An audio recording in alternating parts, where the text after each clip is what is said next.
O gusto nyo bang i-convert muna natin ang Senado into an impeachment court? Okay. Para lang yung motion to dismiss pumasok. Kasi nandun eh. Doon sa rules ng impeachment, nandun eh. Okay. Hindi rin sila papayag eh. Ba't naman kami papayag? Ano kami bali? Sasabihin na naman nila. So hindi mo magagamit. Magagamit mo lamang yung motion to dismiss kapag ka yung Senado, kinonbin nila yung sarili nila at transform nila ang sarili nila into an impeachment court. Nandoon yung rules of court that will be used suppletorily. Kung kikilalanin ninyo, papayag ako na susumpa muna tayo, i-establish natin ang impeachment court at saka ako magmo-motion to dismiss. Kasi nandun yung rules of court. Hindi rin sila papayag, di ba? Yung punto naman do sa yung suppletorily power, kahit daw ilang beses mong basahin po yung rules ng Senado, wala rin daw po yun dun eh. Wala nga Sabi doon. Sabi ng isang veteran wala senator. Nga, nandun nga doon sa Resolution number 39, ito yung Rules of Procedure in Impeachment Trial sa Senate. Okay. Doon mo kukunin yung Rules of Court na gagamitin suppletorily. Kaya ako sinasabi sa inyo, payag ba kayo para doon ko nakugutin? Hindi na sila papayag eh. Ngayon, pumayag na lang ako, gumamit tayo ng ibang salita na pinsang buo din naman ang motion to dismiss. Kaya na... Pareho lang. Minsan matatawa ka lang eh. Tawagin nila na pag tinawag ng Amerikano yan, hair splitting, sabi niya. Walang pinag-iba yun eh. Semantics. Yung archive at saka yung motion to dismiss. Yung archive, ibinaon mo sa baul. Okay. Yung baul na lumang-luma. Yun yun. Puro amag yun.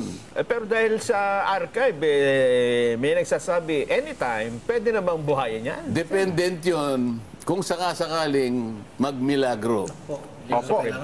Halimbawa, biglang nagkaroon ng isang napakalaking milagro. Yung Supreme Court, 8 sa kanila, ni-reverse ang sarili. Bumaliktad. 8. Sinasabi niya kasi... 180 degrees. May pagkakataong kanya namang nag-reverse unanimous. Naku, may nawaw mali dyan, Sen, ha? Meron pong nawaw mali. Hindi ako kumibo doon. Kasi, kumbaga sa... Alam mo yung Jen, tayo kasi magsasaka Jen. Ang magsasaka, kung minsan nagiging manging isda. Magkahalo yun eh. Kasi, ibig sabihin mga kababayan, nabitag itong si Senador Risa Hontiveros, patibong mga kababayan, ipumasok itong si Risa Hontiveros sa patibong ni Senador Dante Marcolita. Yun mga kababayan, grabe yung inabot na kahihiyan nitong si Senador Risa Hontiveros ngayon. Laman siya ng mga balita mga kababayan na nagpapakalat ng maling impormasyon. Nagtatanim nga ng witness diyan sa Senado. Yan pa kaya yung nagpapakalat ng maling impormasyon sa ating mga kababayan. Nagmagaling-galingan ka kasi. Nagmagaling-galingan ka kasi. Risa Hontiveros. Kaya, yan tuloy yung nangyari sa'yo. Hindi mo kayang makipag-debate kay Senador Dante Marcolita. Wala ka pa sa kalingkingan. Ibahin mo. Kung ginawa mo yan noon sa mga senador noon na nakaharap mo dyan sa Senado, ibahin mo itong si Senador Dante Marcolita. Dahil nga, binibitag ka lang. Dahil napakagaling nito mga kababayan. Kaya hindi tayo nagkamali na inilagay natin yan o inilagay natin dyan sa Senado itong si Senador Dante Marcolita. Patuloy natin to. Kasi pagkatapos mo maitanim yan, may mga isdang may variety na kayo ng palay natin. Hindi ka mag-isda ng hito kaya dalag. Para mahuli mo ngayon, meron kang silo. Hindi ko kasi alam sa Tagalog yung sa Kapampangan ang tawag namin balisasa. Balisasa? Yung balisasa, isang ginawang pangsilo ng isda yun. Iuumang mo sa tubig yan. Lalo na yung medyo umaagos yan. Ngayon, yung isda, meron siyang option na pumasok. Matetempt siya na pumasok eh. Kasi maglalagay ka ng doon. Yes po. Okay. So, pero may option siya, ha? papasok kaya ako o hindi? Oho. Ganun ko tinitingnan yung kahapon. Kahapon ba yun? Wednesday po, Wednesday. Wednesday. Isang araw. Isang araw, opo. Isang araw. Sige, pumasok ka. Kala yung pumasok, yung balisasa dyan, pagpasok mo ron, madaling pagpasok eh. Hindi ka makalabas. Kaya lang nakaganon yun eh. Yung parang Palitan, palitan pagpasok dulo, mo, oo. pag ano mo, nakaano na yun. Kahit anong One way gawin mo yun doon, eh. hindi ka na pwedeng lumabas. One way. O tignan mo nangyari ngayon. Ang Supreme Court na nagsabi. Oho. Mali naman eh kayo yung mga pinagsasabi mo. Kasi nung sabihin niya yung League of Cities versus Comelec, napangiti na ako doon. Opo. Kasi kaya ako na inumag yun. Oho. Kasi alam nyo, natalakay na. Tatlong beses nagkabali-baligtad yun. At merong nag-dissent doon. Hindi unanimous yun. Ayun. O, tingnan mo ngayon. At saka ngayon, pinipilit niyang magpaliwanag. Kumbaga sa isda, sabi ko nga sa Wala inyo, na. nahuli ka na ng balisasa, kahit ano pang gawin mo magpaikot-ikot, wala ka nang lalabas. Nasa sayo. Hindi, ang katwiran ho niya ngayon, Sen, Ano? ay mabuti na rin niya yung umaamin na pagkakamali, at least na itatama. Hindi kasi Anong naitama?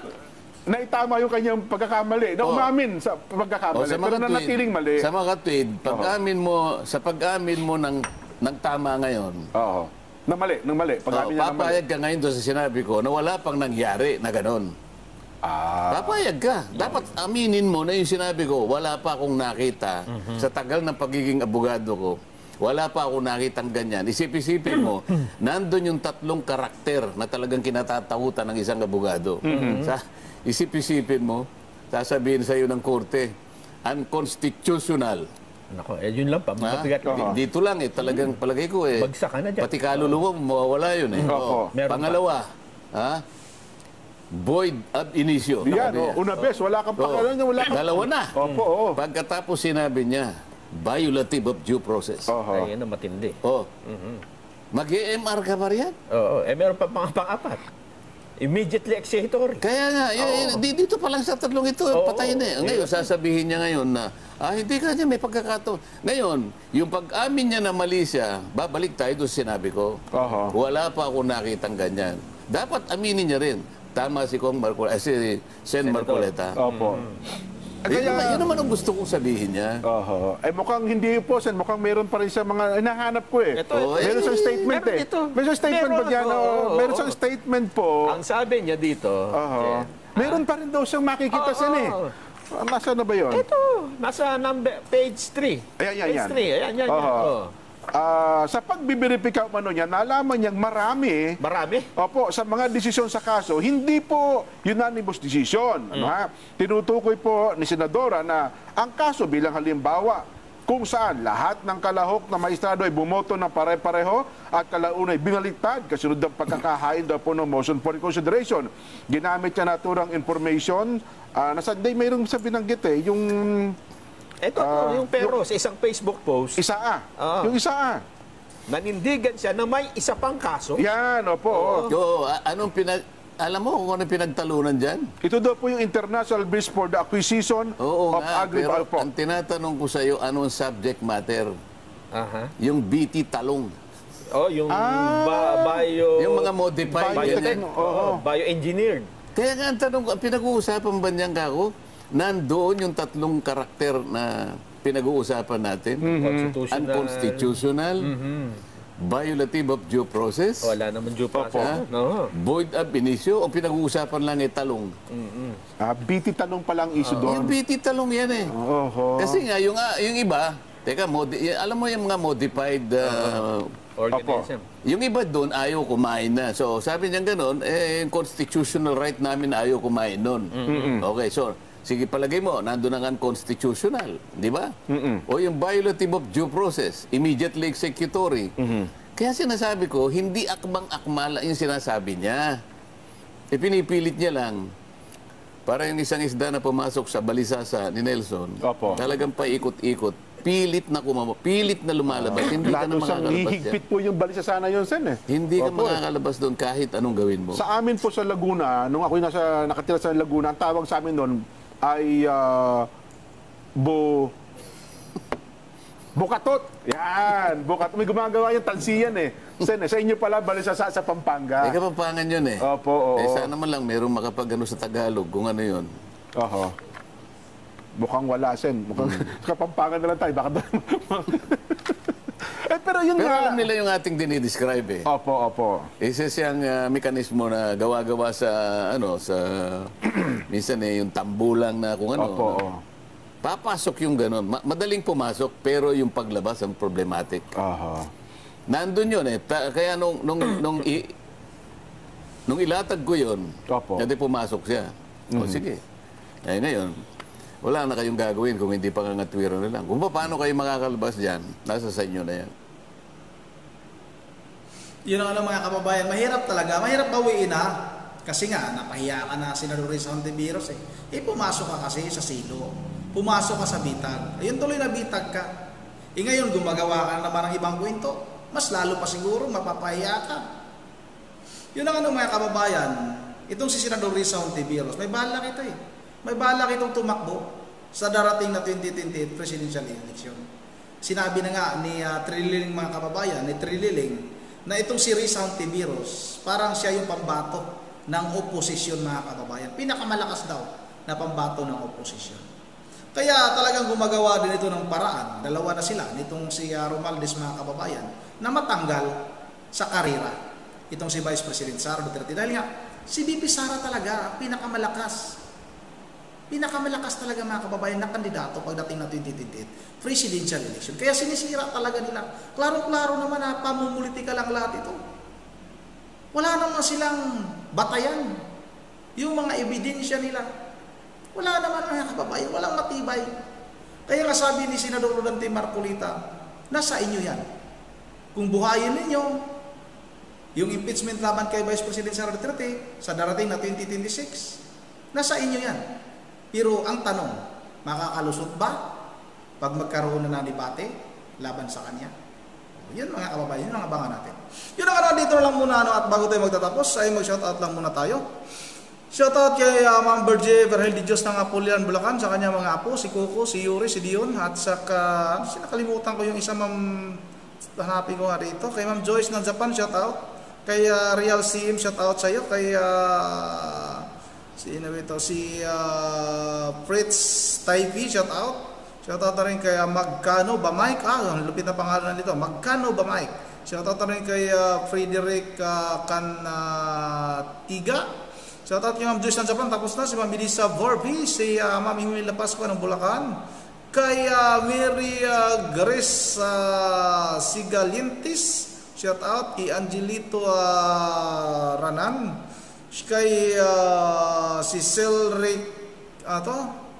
Cecil Rick Pascual, kay Tata Ariraya, kay Ma'am Bergie, tapos na.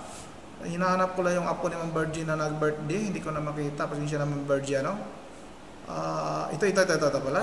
Ito ba yun? Wala pa din ha. Marami kasi komento si Ma'am Bergie. Hindi ko makita. Ito pala. Shout out pala sa apo ni Ma'am Bergie, pakibati. Sana yung apo ni aming si Sagi Salazar. Sagi ba? Tama? Sagi Salazar. Sa Monday at 8 years old. Maraming salamat Ma'am Bergie, Shout out kay Sagi Salazar. Tama ba yung pagbasa ko ng pangalan? Sagi Salazar, magbe-birthday ngayong Lunes, 8 years old na kababayan. Yun ang dito lang muna. At once again, this is Ron TV mo. Ingat yung lahat. God save the Philippines.